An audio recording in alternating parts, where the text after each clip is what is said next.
இன்னைக்கு ஒரு செய்தியை பார்ப்போம். இன்னைக்கு செய்தியோட தலைப்பு என்னன்னா, தேவ சாயல் எது? தேவ சாயல் எது? அதாவது வசனம் வாசிக்கிறோம். மனிதன்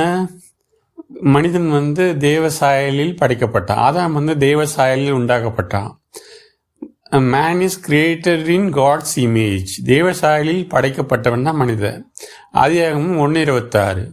ஆதியாகமம் 1:26 என்ன சொல்லுதுன்னா, பின்பு தேவன் நமது சாயலாகவும் நமது ரூபத்தின்படியேயும் மனுஷனை உண்டாக்குவோமாக. இதில் தேவ சாயல் உண்டாக்கப்படும் போது அவங்க தேவ சாயலை உண்டாக்கப்பட்ட போது என்னன்னா, கீழ்ப்படியாமையில் பாவம் மரணம் உட்பிரவேசித்தது. கீழ்ப்படியாமல் அந்த நன்மை தீமை விருட்சத்தின் கனியை புசித்ததுனால பாவம் மரணம் உட்பிரவேசித்தது. இது அடுத்தடுத்து வரும்போது அவனுக்குள்ள உடனே மரணத்தை ஏற்படுத்தலை. ஆனாலும் அது இப்போ இருக்கிற நம்ம காலத்தில் எந்த அளவுக்கு அது விஸ்வரூபம் எடுத்திருக்குன்னா, இருளாகவும் காரிருளாகவும் அந்தகாரமாகவும் மரணந்தகாரமாகவும் மரணமாகவும் அது வளர்ந்து இருக்கு. தேவன் வெளிச்சம் கடவுதுன்னாரு. அதாவது அந்த வெளிச்சம் எதுன்னா, அதாவது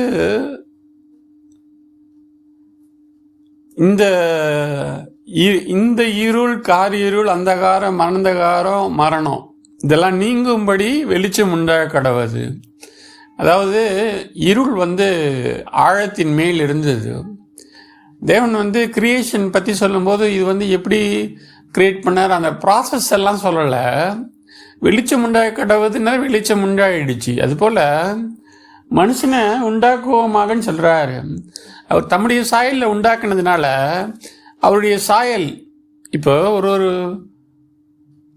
ஒரு விஷயத்தோட பேசுகிறார் தேவன். அதாவது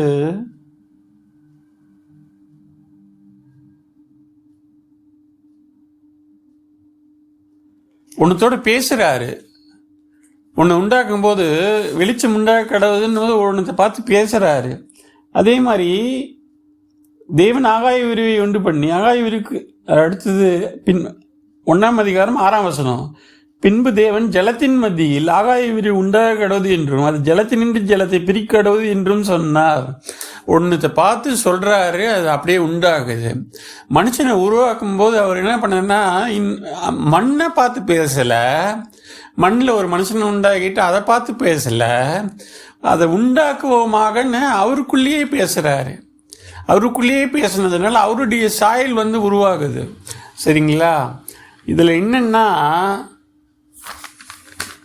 ஆதாம் விழுவதற்கு முன்னாடி தேவ சாயலில் இருந்தான். அவன் தேவ சாயலில் இருந்தான். ஆனால் விழுந்து போகிறதுக்கு வாய்ப்போடு கூடிய தேவ சாயல். அவனுக்கு ஒரு ஃப்ரீவில் கொடுக்கப்பட்டது. ஜீவ விருட்சத்தின் கனியும் புசிக்கலாம், அல்லது நன்மை தீமை அறியத்தக்க கனியை விலக்கி வச்சிருந்தாரு. அவன் அதை மீறி புசிச்சான். இதில் என்னன்னா, சத்ரு சொல்கிற மாதிரி, அதாவது விலக்கி தேவர்களை போல் ஆவீர்கள்னு சொல்கிறாங்க இல்லைங்களா? அதாவது 3 அதிகாரம் 5 வசனம், நீங்கள் இதை புசிக்கும் நாளில் உங்கள் கண்கள் திறக்கப்படும் என்றும் நீங்கள் நன்மை தீமையை அறிந்து தேவர்களைப் போல் இருப்பீர்கள் என்றும் தேவன் அறிவார் என்றது. அந்த சர்ப்பம் வஞ்சிக்குது இதை சொல்லி, நீங்கள் தேவனை போல் ஆவீர்கள்னு. அவங்க தேவனை போல் எந்த சாயலில் இருந்தாங்கன்னா விழுந்து போகக்கூடிய வாய்ப்போடு இருந்தாங்க. தேவனுடைய எக்ஸிஸ்டன்ஸ் எப்படின்னா, இன்னொருத்தர் துணை இல்லாமல் வாழ்கிற எக்ஸிஸ்டன்ஸ். அதாவது தேவன் இருக்கிறதுக்கு இன்னொரு பொருளோ இன்னொரு வஸ்துவோ இன்னொரு நபரோ இன்னொரு காரியமோ எதுவுமே தேவையில்லை. தேவன் இருக்கிறதுக்கு வேறு எதுவுமே தேவையில்லை. அவர் எட்டர்னல் பீயிங். அதாவது அவருக்கு ஆரம்பமும் இல்லை முடிவும் இல்லை. அது எட்டர்னல் பீயிங். அவர் எட்டர்னல் பீயிங்கும் போது அது தமிழில் அர்த்தத்தை சரியாக கொண்டு வர முடியாது. அதனால் எட்டர்னல் பீயிங்னு சொல்கிறேன். அதாவது அவர் ஒரு சிருஷ்டி கிடையாது, சிருஷ்டிகர். அவருக்கு அல்ஃபாவும் ஒமேகாவும் அவரேன்னு சொல்லுவாங்க. அதாவது அவர் தான் அவர் எப்போ தோன்றினார், காலமும் அவருக்கு அந்த ஸ்பேஸ் அண்ட் டைம் அவருக்கு கிடையாது. சரிங்களா? அதாவது ஆதியாகமம் 1:1 தான் அந்த ஸ்பேஸ் அண்ட் டைமே உருவாகுது. அதை பற்றி நம்ம அடுத்த வருஷம் இன்னொரு நாள் பார்ப்போம், அந்த ஸ்பேஸ் அண்ட் டைம் பற்றி. இதில் என்னென்னா, ஜீவ விருட்சத்தை ஆதாம் புசித்து இருந்தானா அவன் தேவனை போலவே என்றென்றும் சாகாத அந்த நிலையை அடைஞ்சிருப்பான். தெய்வ சாயல் இருந்துச்சு, ஆனால் தேவன் மட்டும்தான் என்றுக்குமே உயிரோடு இருக்கிறவர் அவர். ஆனால் இந்த ஆதாம் எப்படி உண்டாகப்பட்டான்னா, ஒருவேளை அந்த நன்மை தீமை அறிவித்த விருட்சத்துடைய கனியை புசிச்சா அவன் மரணத்துக்கு உள்ளாகுவான். அந்த ஒரு வாய்ப்போடு தான் அவனுக்கு தேவ சாயல் கொடுக்கப்பட்டது. இதில் என்னன்னா, ஆதாம் மரித்தான். ஏன் கிறிஸ்து வந்தார்னா, மீண்டும் நம்மை தேவ சாயலாக மாற்ற.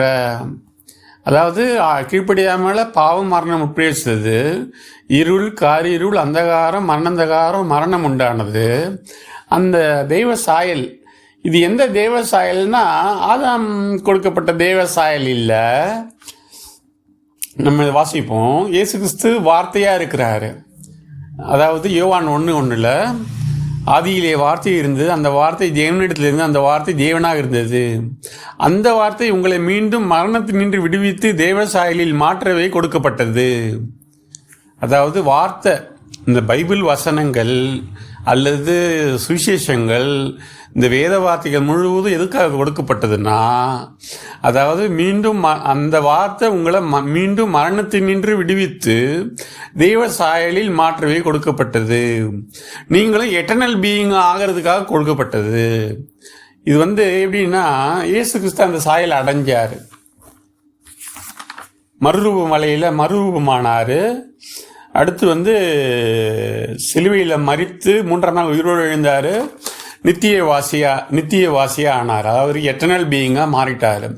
அவர் ஒரு எட்டர்னல் பீயிங், அதாவது என்றென்றும் வாழக்கூடியவர், நித்தியமாக வாழ்கிறவராக இயேசு கிறிஸ்து இருக்கார்.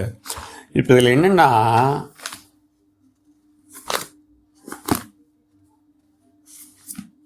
ஒரு நிமிஷம், ரோமர் 8ஆம் அதிகாரத்தில் வாசிப்போம்.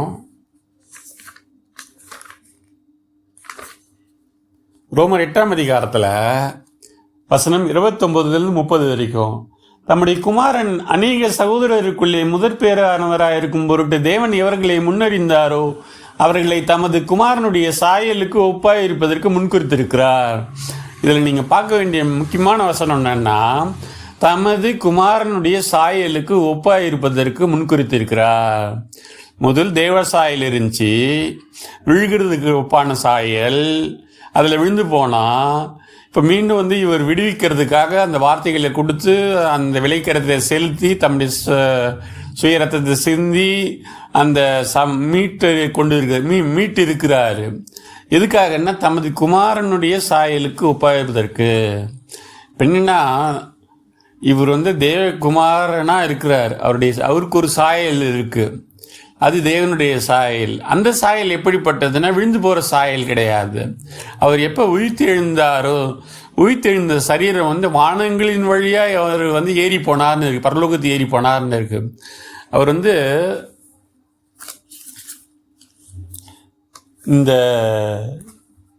த lost glory of man has been restored. இழந்த சாயல் திரும்ப கிறிஸ்துவின் மூலமாக கொடுக்கப்பட்டது. இதில் பாருங்க, எவர்களை, ரோமர் 8ஆம் அதிகாரம் 30வது வசனம், எவர்களை முன்குறித்தாரோ அவர்களை அழைத்தும் இருக்கிறார், எவர்களை அழைத்தாரோ அவர்களை நீதிமான்களாக்கியும் இருக்கிறார், எவர்களை நீதிமான்களாக்கினாரோ அவர்களை மகிழ்வுபடுத்தியும் இருக்கிறார். அதாவது அதுக்கு முன்னாடி வசனத்திலே வாசிக்கிறேன்.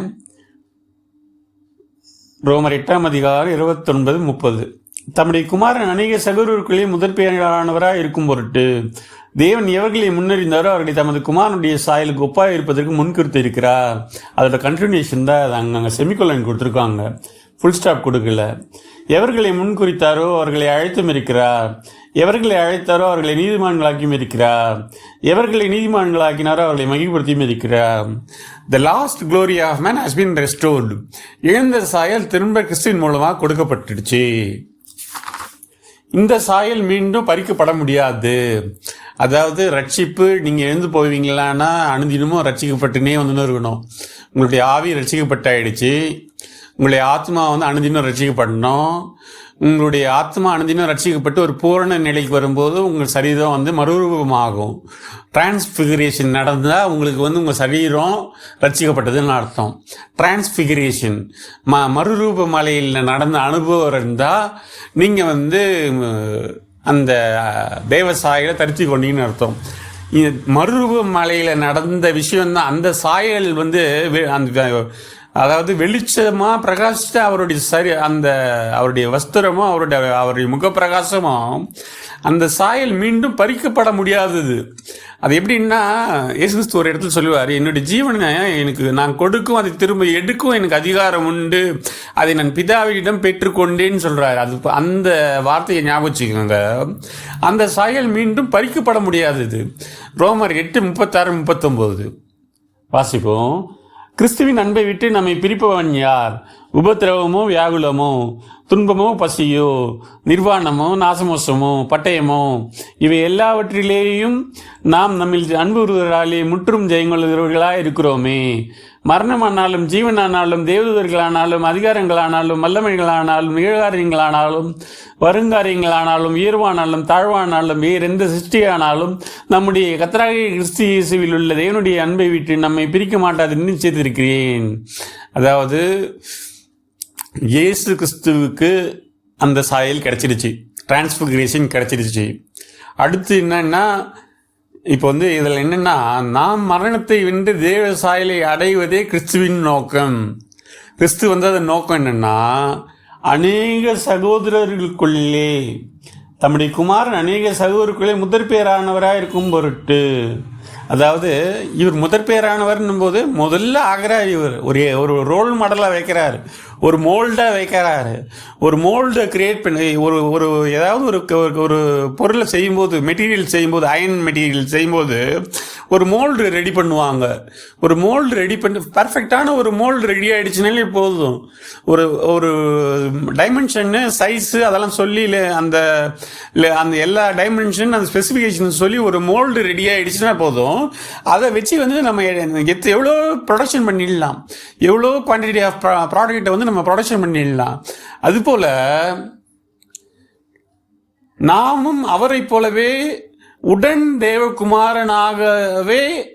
குமாரனாவதே அவரது நோக்கம். இதில் பாருங்க, தம்முடைய குமாரன் அநேக சகோதரருக்கு முதற் பேரானவராக இருக்கும் பொருட்டு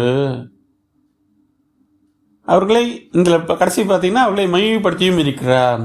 அவர் வந்து நம்மளை சகோதரர்னு சொல்கிறாரு, அதாவது அவரை போலவே ஆக்கணுன்றாரு.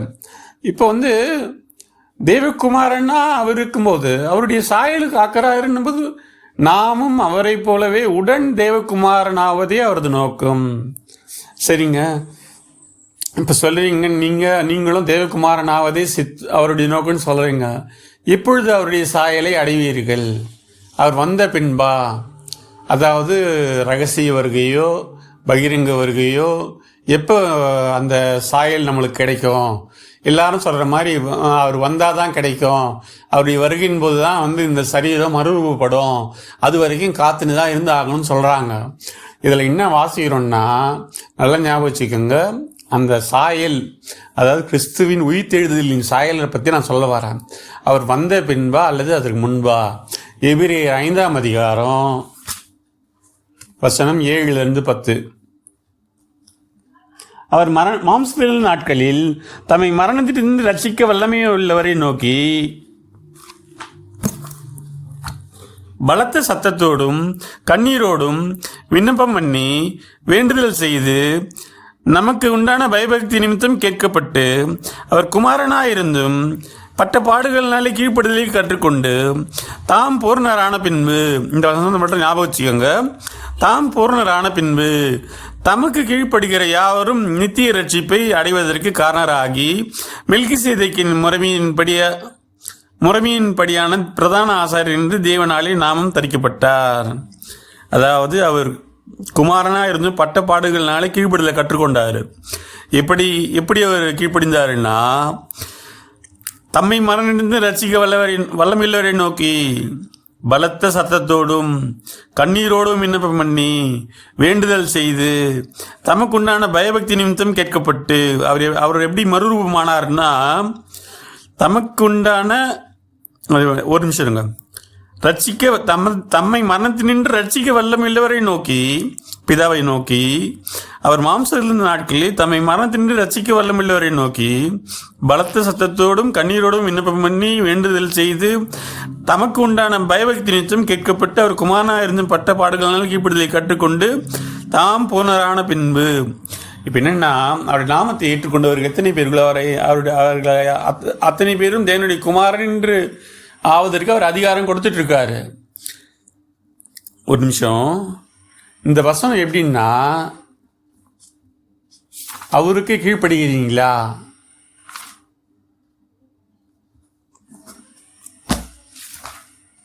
ஒரே நிமிஷம்.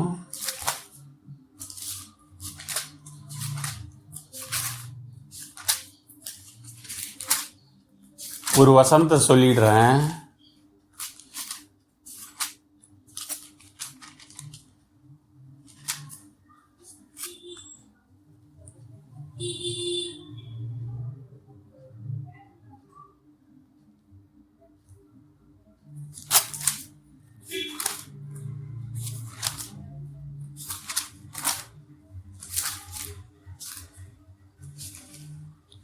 ஒரே நிமிஷம் மன்னிக்கவும். ஒரு வசனம் இருக்குது, அதாவது நான் போன வாட்டி சொல்லியிருப்பேன், போன செய்தியில் சொல்லும்போது வெளிப்படுத்தின விசேஷம் வந்து எச்சரிப்புக்காக கொடுக்கப்பட்டிருக்குன்னு சொல்லியிருப்பேன். அது எப்படின்னா, ஒரு வசனம் இருக்குது பாருங்கள், இந்த வாசிச்சிருவோம். இது இடையில் ஒரு காரியத்தை நான் சொல்லிடுறேன். அதாவது கீழ்ப்படிதல்னால் என்னென்னு.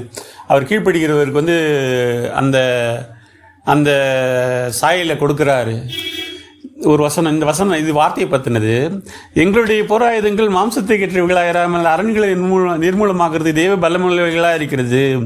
அவைகளால் நாங்கள் தர்க்கங்களையும் தேவனை அறிகிற அறிவுக்குரோதமாக என்கிற எல்லா மேட்டிமையையும் நிர்மூலமாக்கி எந்த எண்ணத்தையும் கிறிஸ்துவுக்கு கீழ்ப்படிய சிறைப்படுத்துகிறவர்களாக இருக்கிறோம். சரிங்களா? எந்த எண்ணத்தையும் கிறிஸ்துவுக்கு கீழ்ப்படி சிறைப்படுத்துகிறவர்களாக இருக்கிறோம். எந்த எண்ணத்தையும்னா எந்த இமேஜினேஷனையும், எந்த ஒரு இமேஜினேஷனும் எந்த ஒரு தாட்டையும் அவருக்கு சப்ஜெக்ட் கொண்டு வராரு. அவர் எப்படின்னா, அது வெளிப்படுத்த விசேஷத்தில் எழுதியிருக்கிற வார்த்தையின் மூலமாக எந்த கற்பனையும் அந்த கற்பனைக்கு மேலே மிஞ்சி வராதபடி அதை வைக்கிறாரு. அதாவது வேற யாருமே எழும்பி அழிக்காதபடிக்கு, இந்த பூமி அழிக்காதபடிக்கு வெளிப்படுத்த விசேஷத்தை ஒரு முத்திரை போட்டு வச்சிருக்கிறாரு. ஒரு முத்திரையை வச்சிருக்கிறாரு.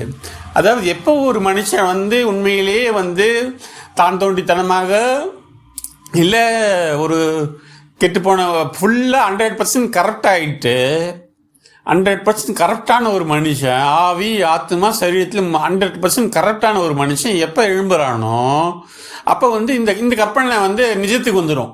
நான் சொல்றது புரியுதுங்களா? எப்படின்னா, எந்த எண்ணத்தையும் கிறிஸ்துவுக்கு கீழ்ப்படிய சிறைப்படுத்துகிறவர்களாக இருக்கிறோம். இந்த நிருபம் சரி, இவரை சிறைப்படுத்துகிறவர்களாக இருக்கிறோம் சொல்கிறத விட அந்த தேவனுடைய வார்த்தை அந்த எந்த எண்ணத்தையும் கிறிஸ்துவுக்கு கீழ்ப்படிய சிறைப்படுத்திவிடும். சரிங்களா?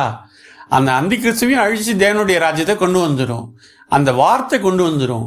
அதன் பிறகு தான் முடிவுக்கு நேரத்தில் தான் வந்து கிறிஸ்து வந்து பகிரங்கமாக வெளியரங்கமாக வருது. அதுக்கு முன்னாடியே வந்து அவனை வந்து சாத்தான நமது பாதபடிக்கு கீழாக்கி போடுகிறார். அவருடைய பாதபடிக்கு இல்லை, நமது பாதபடி கீழாக்கி போடுகிறார். அதுதான் உண்மை. சமாதானத்தின் தேவன் சீக்கிரம் சாத்தானை உங்களுடைய கால்கள் கீழாக நசுக்கி போடுவார். அதாவது வசனம் ஒரு இடத்துல இருக்குது, அதை பாருங்கள். சமாதானத்தின் தேவன் முற்றிலும் சாத்தானை உங்களுக்கு உங்கள் பாதங்களின் கீழே, அதாவது அந்த வசனத்தை ஞாபகம் வச்சுக்கோங்க. அந்த சாத்தானை நம்முடைய பாதங்களுக்கே கீழ்ப்படுத்த போகிறார். அதை ஞாபகம் வச்சுக்கோங்க. இப்போ என்னென்னா, எபிரேயர் திரும்ப வசனத்துக்கு வந்துடும். எபிரேயர் 5:7-10 பூர்ணரான பின்பு பிரதான ஆசிரியர் என்று தேவனாலே நாமும் தரிப்பிக்கப்பட்டார். அவர் வந்த பின்பு பூரண அடைவோமா அவரை பின்பற்றி, அதாவது எபிரேயர் 5:7-10 5ஆம் அதிகாரம் 7வதுலேருந்து 10வது வசனம் வரைக்கும் அவரை பின்பற்றி அவரை போலவே பூர்ணமாகுமாம் தேவன் வெளிப்படுத்தி இருக்கிறார். எபிரேயர் 12:3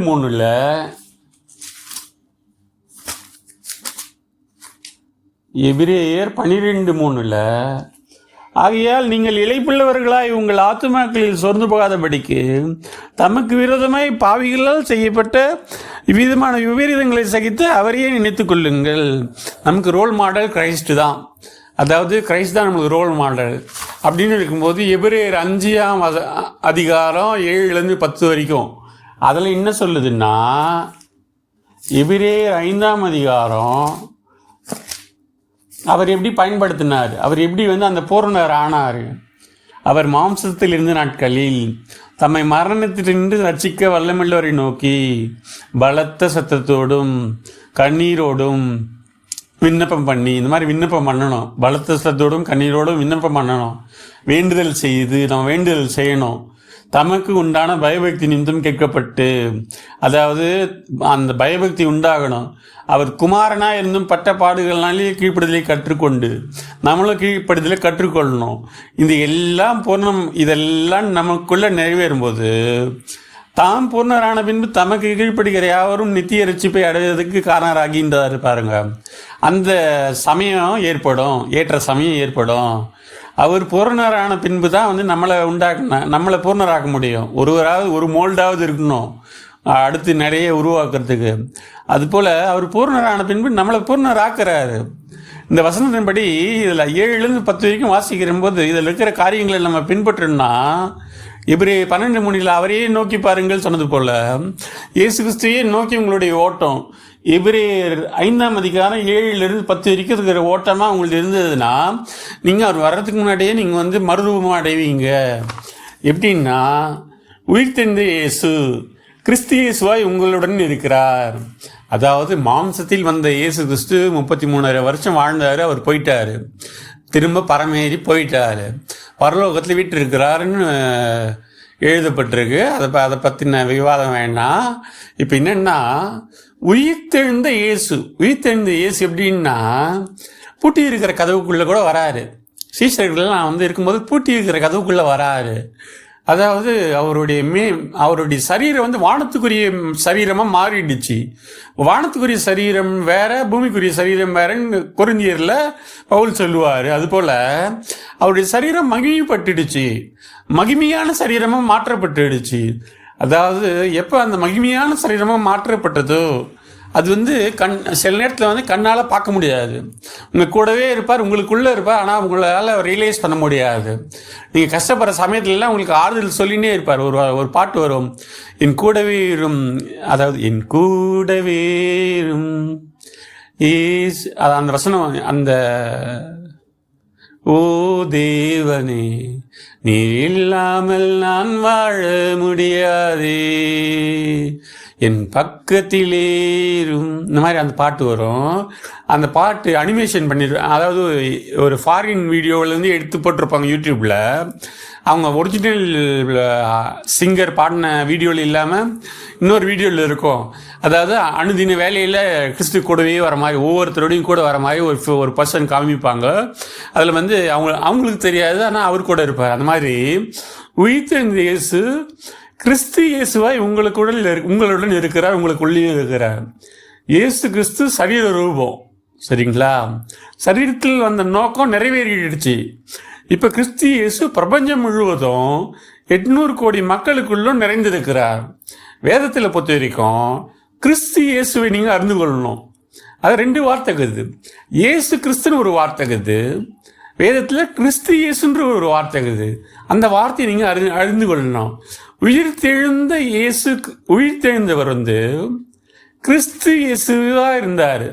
உயிர்த்தெழுந்த கிறிஸ்து இயேசுவின் சாயலை நீங்கள் தரித்து கொள்ளும்போது அந்த மறுரூப அனுபவத்துக்குள்ளே வருவீங்க.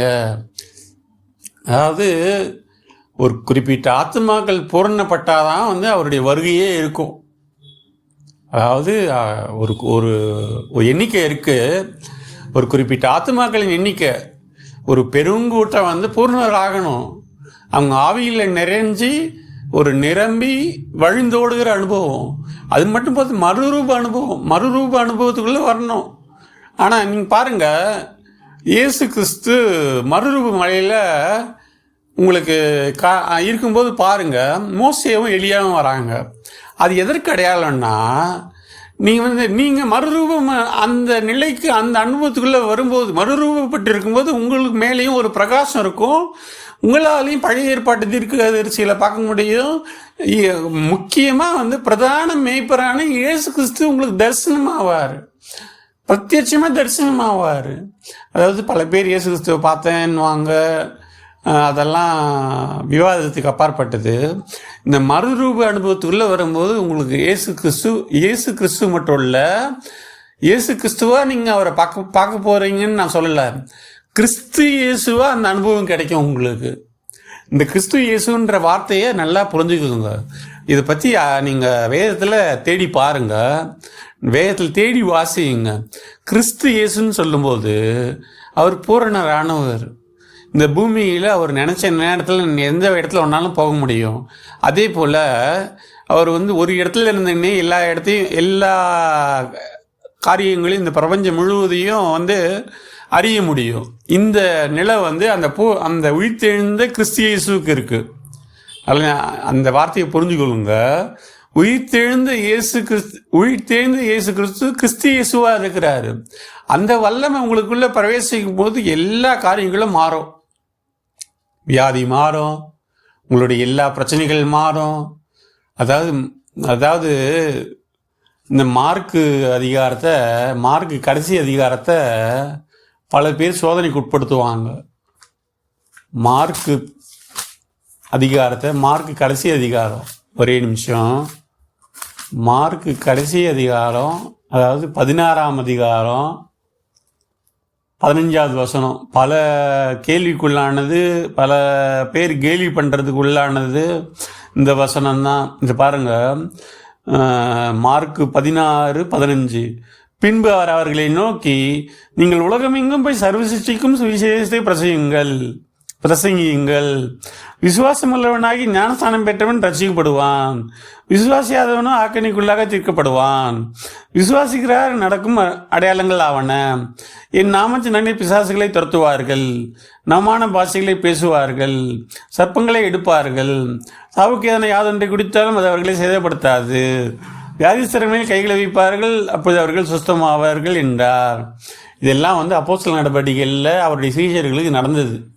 எல்லாமே இந்த காரியங்கள்லாம் இந்த சர்ப்பங்களை எடுத்தான். பவுல் ஒரு நெருப்பில் போடுறதுக்காக ஒரு விறகு கட்டை எடுக்கும்போது அதில் ஒரு சர்ப்பம் வந்துடுச்சு, விரியன் சர்ப்பம் வந்துடுச்சு. அதை எடுக்கும்போது கடிக்குது, அவருக்கு எதுவுமே தாக்கலை. அதாவது இது விசுவாசிகளால் நடக்கும் அடையாளங்களாவன்னா, இந்த விசுவாசிகளால் நடக்கும் அடையாளங்களாவலான்றது இன்னைக்கு விசுவாசிகளை பற்றி பேசலை, இது சீஷர்கள் என்ற நிலைக்கு வந்தவங்களை பற்றி பேசுது. அதாவது எல்லாரும் ஊழியக்காரர்கள்னு சொல்லுவாங்க, ஊழியக்காரர்களால் கூட இது முடியாது. இது எதை பற்றி பேசுதுன்னா சீஷர்களை பற்றி பேசுது. சீஷர்கள் என்ற அனுபவத்துக்குள்ளே வரணும், ஊழியக்காரர் என்ற அனுபவத்துக்குள்ளே எல்லாரும் வந்துட முடியும். சீஷர்கள் என்ற அனுபவன்றது அதுக்கு மேலானது. அதுதான் மறுரூபப்பட்ட அனுபவம். கிறிஸ்துவோடு இருந்த அனுபவம் மறுரூபப்பட்ட அனுபவம். அதுபோல் இந்த வசனம் நம்ம சாயல் தேவ சாயலை எப்போ தரித்து கொள்கிறோம்னா, நம்ம மறுரூபப்படும் போது தரித்து கொள்கிறோம். கிறிஸ்து இயேசுவின் உயிர்த்தெழுதலின் வல்லமையை நம்ம தரித்து கொள்ளும் போது, அது பூரணப்படும் போது, நம்ம பூரணராகும் போது அவருடைய சாயலை நம்ம தரித்து கொள்கிறோம். அந்த இன்னொரு வசனம் சொல்கிற மாதிரி, கடைசியாக பரிகசிக்கப்படும் சத்ரு மரணம்ன்றது போல் மரணம் ஜெயமாக விழுங்கப்படும்ன்றது நம்மளுக்கு பூரணமாகும். அந்த வசனம் பூரணப்படும். கர்த்தருடைய நாமத்துக்கு ஸ்தோத்திரம். இதோடைய வார்த்தைகளை முடித்துக்கொள்கிறேன்.